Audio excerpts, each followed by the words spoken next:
Alrighty, hey guys, I'm Bianca, and I wanted to talk about the Bryan Stars interview on Christopher Drew this past couple of days.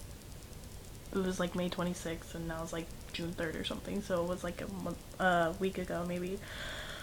Um, Before I get into it, I might get negative feedback on this. I really could care less, so save your comments about my appearance or my image, because really, I honestly could care less.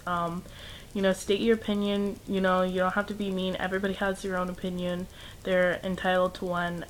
So before we get into everything, I just want to say, despite what I say, I still love Christopher Drew, and I loved him even when I was young, because my sister's older, so she knew about him when, you know, Happy and Trouble first came out, and so, you know, I was listening to him, like right when he basically came out with his music, but that's not the point.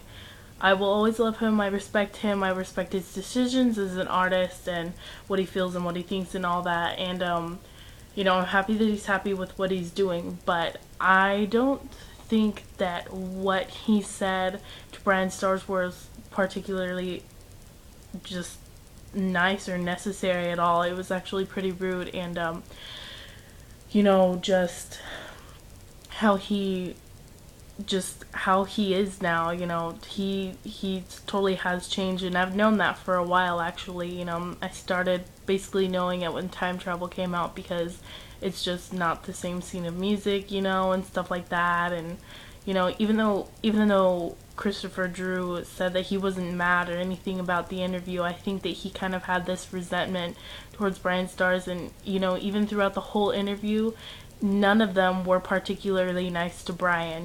Taylor was probably the only one that was somewhat nice to him, but he was still making, rude and negative comments. The guy to the left of Christopher Drew was not psyched to be there at all, and you're supposed to. That's your career. The fans are what drives you and makes you money, and even if that's what you're all about, you are nothing without us, the fans. And what Christopher Drew said was that he, wanted to talk more about music and just stuff like that. And it's like, I get that. A few questions are good in interviews about your actual music and stuff like that, but that's not going to make the whole interview, And so, what are you going to ask? How did you feel when you wrote this? Where were you?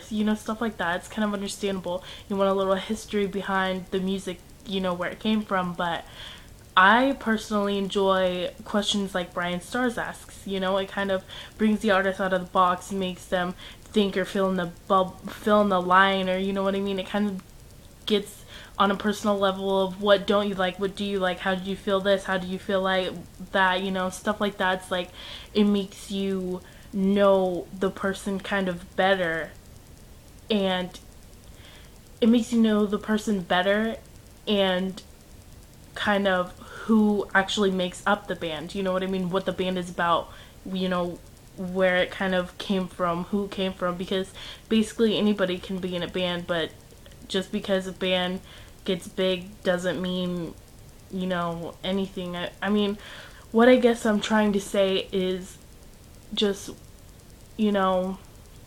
when, I don't know, honestly, it's just, I don't know, it just upset me a lot, but, basically, I personally liked those questions that Bryan Stars asked, because it had a little bit of a personal level, as human being to human being, what your likes and dislikes were, and what made the band and who's in the band, and kind of just stuff like that. That's basically what I meant, but couldn't find the words. So anyways, that's basically what I think and what I feel. You might not particularly have the same opinion, and I respect that.